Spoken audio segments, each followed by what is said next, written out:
नमस्कार किसान भाइयों, एक बार फिर से स्वागत करता हूं आपके अपने यूट्यूब चैनल धाकड़ इन्फो पर। किसान भाइयों, आज हम ऐसी रासायनिक दवाइयों के बारे में चर्चा करने वाले हैं जिसके इस्तेमाल से आपके लहसुन के पीलापन एकदम ख़त्म हो जाएगा और आपके लहसुन का कंद भी बड़ा बनेगा और आपकी पैदावार भी अच्छी निकलेगी। तो किसान भाइयों, निवेदन इतना है कि चैनल पर पहली बार आए हैं तो चैनल को सब्सक्राइब जरूर करें, साथ ही पास आए बेल आइकन को प्रेस जरूर करें ताकि आने वाले वीडियो के नोटिफिकेशन आपको सही समय पर मिल सके। चलिए किसान भाइयों, वीडियो को शुरू करते हैं। वीडियो के अंत तक बने रहिएगा।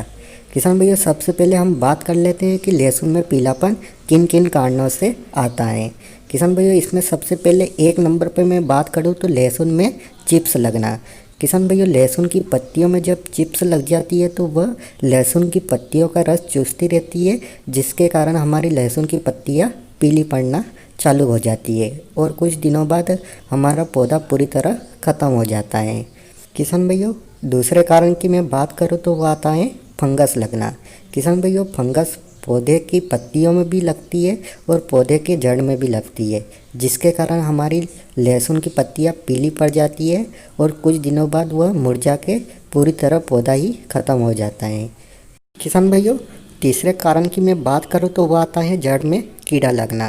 किसान भाइयों, यह लहसुन की सबसे खतरनाक बीमारी मानी जाती है, क्योंकि किसान भाइयों इस कीड़े को आप आसानी से नहीं देख सकते हैं। जब आप पौधे को उखाड़ कर उसके जड़ में ध्यान से देखेंगे तो आपको एक सफ़ेद कलर का कीड़ा दिखाई देगा। इसी को जड़ में कीड़ा लगने की समस्या मानी जाती है। किसान भाइयों, इसके कारण भी हमारी लहसुन पीली पड़ जाती है और कुछ समय बाद हमारा पौधा मुरझा के ख़त्म हो जाता है। किसान भाइयों, चौथे कारण की मैं बात करूँ तो वो आता है नाइट्रोजन की कमी आना। किसान भाइयों, जब हमारे खेत में नाइट्रोजन की कमी आ जाती है तब भी हमारी लहसुन की पत्तियाँ पीली दिखना चालू हो जाती है। इसके लिए हमें समय समय पर यूरिया देते रहना चाहिए। किसान भाइयों, पाँचवें कारण की मैं बात करूँ तो वो आता है सिंचाई के कारण खेत में ज़्यादा पानी भर जाना। किसान भाइयों, कभी कभी हमारे किसान भाई नमी होने के बाद भी कभी कभी सिंचाई कर देते हैं, जिसके कारण भी हमारी क्यारी के अंत में पानी भर जाता है। उसके कारण भी हमारी लहसुन में पीलापन आ सकता है। किसान भाइयों, छठे कारण की मैं बात करूँ तो वो आता है मौसम के परिवर्तन के कारण। किसान भाइयों, कभी कभी मौसम के परिवर्तन के कारण आसमान में बादल छा जाते हैं या फिर ज़्यादा बारिश हो जाती है, जिसके कारण भी हमारी लहसुन की पत्तियाँ पीली पड़ जाती है। किसान भाइयों, ये कारण थे जिनके कारण हमारी लहसुन की पत्तियाँ पीली पड़ जाती हैं। अब किसान भाई, हम इनको दूर करने के लिए कौन कौन सी रासायनिक दवाइयों का इस्तेमाल करना चाहिए उसके बारे में भी चर्चा कर लेते हैं। किसान भाइयों, अगर आपकी लहसुन में चिप्स की समस्या आ गई है तो आपको उसको दूर करने के लिए सिजेंटा की एलिजा का प्रयोग करना चाहिए। किसान भाइयों, इसमें लेमरा साइलोथिल प्लस थायोमेटिक्सोन का कॉम्बिनेशन माना जाता है।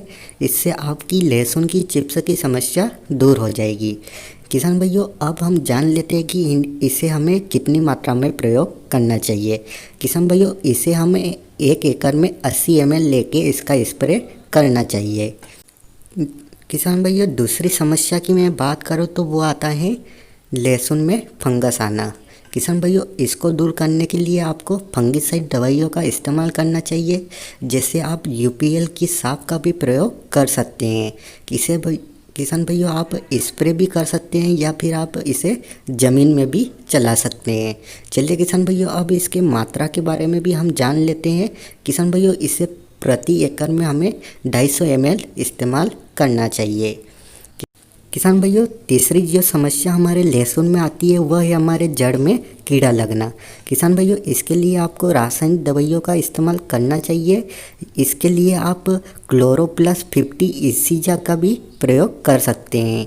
आप इसका स्प्रे भी कर सकते हैं या फिर आप इसके ज़मीन में भी चला सकते हैं। कोई किसान भाई इस दवाई का इस्तेमाल नहीं करना चाहता है तो वह बायोरिजेंट कीटनाशक दवाई का भी प्रयोग कर सकता है, या फिर आप खाद का इस्तेमाल भी कर सकते हैं। जैसे आपको सिस्को का 19-19-19 खाद का इस्तेमाल करना चाहिए। किसान भाइयों, इस खाद में हमें 19-19-19% में नाइट्रोजन, फास्फोरस और पोटास तीनों चीज़ें मिल जाती हैं जिसके इस्तेमाल करने के बाद में हमारी लहसुन की ग्रोथ भी अच्छी होगी और हमारी लहसुन में जो पीलेपन की जो शिकायत मिलती है उसको भी ये खाद दूर कर देता है। किसान भाइयों, इन दवाइयों का हमें प्रयोग करने से पहले ये ध्यान रखना चाहिए कि हमारे खेत में थोड़ी नमी होना ज़रूरी है। किसान भाइयों, अगर आपके खेत में नमी नहीं होगी तो इससे आपके पत्ते भी खराब हो सकते हैं। किसान भाइयों, इन दवाइयों के इस्तेमाल करने के बाद में जो हमारी लहसुन में पीलेपन की जो समस्या आती है वह दूर हो जाएगी। अब किसान भाइयों, हम हमारी लहसुन को ग्रोथ में कैसे लाएं और हमारी लहसुन के कंद को हम कैसे बड़ा बनाएं, इसके लिए भी हमें कौन सी रासायनिक दवाइयों का इस्तेमाल करना चाहिए, इसके बारे में भी हम चर्चा कर लेते हैं। किसान भाइयों, इसके लिए आपको सबसे पहले बायोवीटा लिक्विड का प्रयोग करना चाहिए। इससे आपकी लहसुन की ग्रोथ भी अच्छी होगी और आपके कंद का आकार भी बड़ा बनेगा। या कोई किसान भाई इस दवाई का इस्तेमाल नहीं करना चाहता है तो वो फिर इफ्को की सागरिक का भी प्रयोग कर सकता है। यह भी किसान भाइयों आपकी लहसुन की ग्रोथ को अच्छी तरह बढ़ाएगा और आपकी लहसुन के कंद को बड़ा बनाएगा, जिससे आपको अच्छी पैदावार मिलेगी।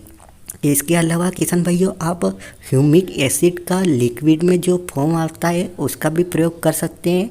इसके इस्तेमाल करने के बाद में किसान भाइयों आपकी लहसुन की ग्रोथ भी अच्छी होगी और आपके लहसुन के कंद का आकार भी बड़ा बनेगा, जिससे आपको मंडी में ले जाने पर उसका उचित दाम मिलेगा। किसान भाइयों, आज मैंने आपको लहसुन में पीलेपन की जो समस्या आती है उसको दूर कैसे करें और हमारी लहसुन के कंद को हम कैसे बड़ा बनाएं, इसके लिए मैंने आपको रासायनिक दवाइयों के बारे में जानकारी दी है। उम्मीद है आपको वीडियो पसंद आया होगा। वीडियो को लाइक करें और शेयर भी करें।